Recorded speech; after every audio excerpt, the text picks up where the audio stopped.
What's up mga idol? Ito yung nagtatanong sa akin kung paano daw ako mag-set up ng roll up. Ito na. So ito yung inuuna ko muna pag dumating yung materials. Itong pinaka-bottom. So pinuputulan ko na po yan ng angular. So pinagtatakprove ko siya. Ayan. Welding natin para hindi magkahiwalay. Medyo full weld ng konti. Saka natin nasahin po yan para hindi magaspang. Ayan.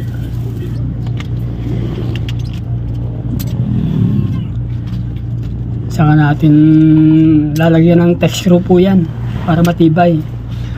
Magkahiwalay man yung welding natin, ito hindi siya magkakahiwalay kasi nga meron texture. Ganyan tayo gumawa. Yung mga iba dyan, hindi naman linalagyan yan, pero ito lalagyan natin para sigurado tayo, para iwas pagbuka. Ayan, medyo malalaki itong screw natin. Mas maganda sana kung may diuno tayo, pero wala tayong makita eh. Okay na ito, mahaba, puputulan na lang natin. Ayan, ilang piraso lang po naman yan para matibay lang. Dagdag strength, kumbaga dagdag lakas. Mabigay man yung welding natin, ito nakapigil pa rin.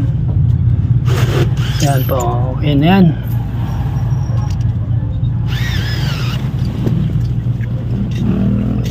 Saka natin putulin yung sobra sa likod. Malakalak na po yan, angle bar na yan. Texture ginamit natin para may self thread siya.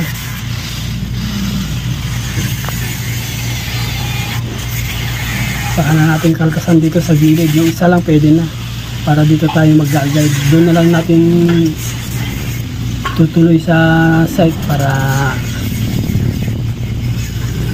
makikita natin. Ito tansyado ko na kasi ito, kasi alam ko na yung allowance nito. Okay na. So dito tayo sa may side plate. Ito, natabasan ko na yung tubo. Ang haba ng tubo niyan is 5, pwede rin 4, bahala ka na kung ano gusto nyo kahaba, kasi stopper lang po naman yan. Nilalagay kong allowance yan, ito angle bar. Ayan o, 1 in 1/2 po yan yung angle bar na yan.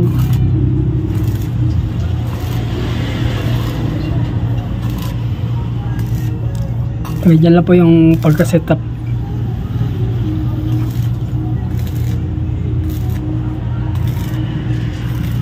Kailangan maganda yung pagka-welding nito kasi dyan pumapalo yung pinakabata mo, lalo na pag malakas yung spring.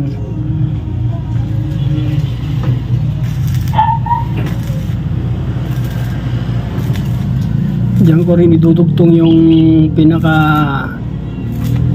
side guide. Diyan din nakapatong yan sa tubo na yan. Makikita niya pag nagkabit na ako ng roll up. Ito maliit lang naman ito, mahigit 2 meters yata, maabot ng halos 280. Ayun, medyo magaan-gaan pa, kaya mag-isa. Pero pag lumalampas na tayo sa 3 meters, kailangan na ng kasama kasi nga mahirap nang ikutin yun, mabigat-bigat na yun. Pero ito kayang-kaya ka naman.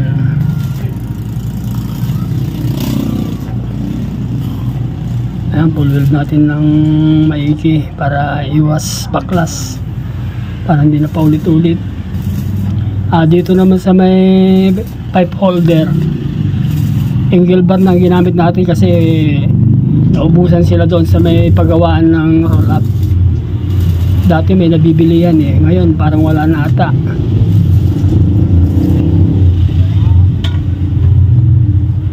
Ayan, tapos na.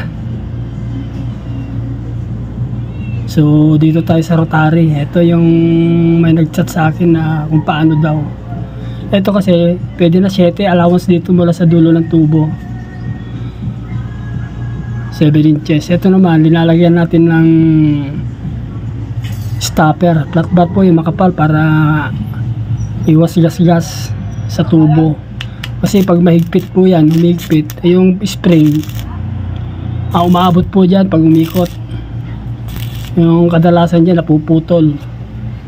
Kaya ang ginagawa natin dyan, linalagyan natin ng flat bar saka stopper para yung rotary hindi na kailangan weldingin yan, kasi pag winelding mo yan madali masira. Pag tumabingi yung roll up, dyan na nasisira yung rotary, lalo na pag natanggal yung isang tornilyo dyan sa may dahon. Ayun, saka wag na wag kayo magwe-welding dyan sa may rotary kasi nga madaling masira, nakapigil po yan. Ito, sang-ayon lang siya sa ikot ng rotary sa may dahon. Ayan po, okay na. Ayan.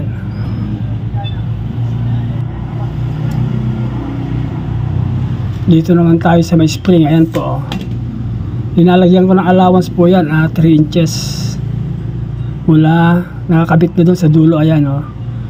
Mula dyan sa may butas na yan ng spring, 3 inches. Ayan o. Kasi pag umikot po yan, magkakadikit-dikit pag wala kayong allowance. Ayan po, para naka-free na siya.